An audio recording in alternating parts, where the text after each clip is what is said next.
اب آج کے دور میں ہم تاجدار کائنات صلی اللہ علیہ وآلہ وسلم کی تعظیم اور ادب کیسے بجا لا سکتے ہیں، تفصیلات میں جائے بغیر ٹو دی پوائنٹ عرض کر رہا ہوں۔ پہلا پوائنٹ یاد رکھیں، اگر ہم واقعی آقا علیہ السلام کا ادب اور احترام کرنا چاہتے ہیں تو پہلی چیز ہمیں اپنے دلوں میں اپنے آقا و مولا کی محبت کا چراغ روشن کرنا ہوگا، نمبر 1۔ نمبر 2، اگر ہم آج کے دور میں چاہتے کہ آقا علیہ السلام کا ادب اور احترام بجا لائیں تو پھر جو کچھ آمنہ کے لال نے فرمایا ہے اس کے مطابق اپنی زندگی کو گزارنا ہوگا، نمبر 2۔ نمبر 3، تاجدار کائنات صلی اللہ علیہ وآلہ وسلم کی اگر ہم یہ کہتے ہیں کہ میں رسول پاک کا ادب کرتا ہوں تو پھر ہمیں کیا کرنا ہوگا؟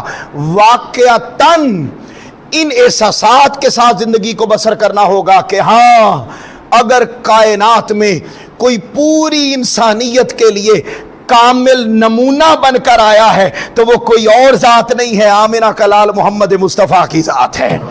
پھر یاد رکھیں، آقا علیہ السلام کی تعظیم یہ ہے کہ ہم اس بات پر پکا یقین رکھیں کہ آقا کے بعد قیامت تو آ سکتی ہے مگر آپ کے بعد کوئی نبی اور رسول، آپ اللہ کے آخری نبی اور رسول ہیں۔ پھر یاد رکھیں، آپ کا نام آ جائے آج کے دور میں، تعظیم مصطفیٰ یہ ہے کہ تاجدار کائنات صلی اللہ علیہ وسلم کا نام آ جائے تو ہم سب سے پہلے ان پر درود بھیجیں۔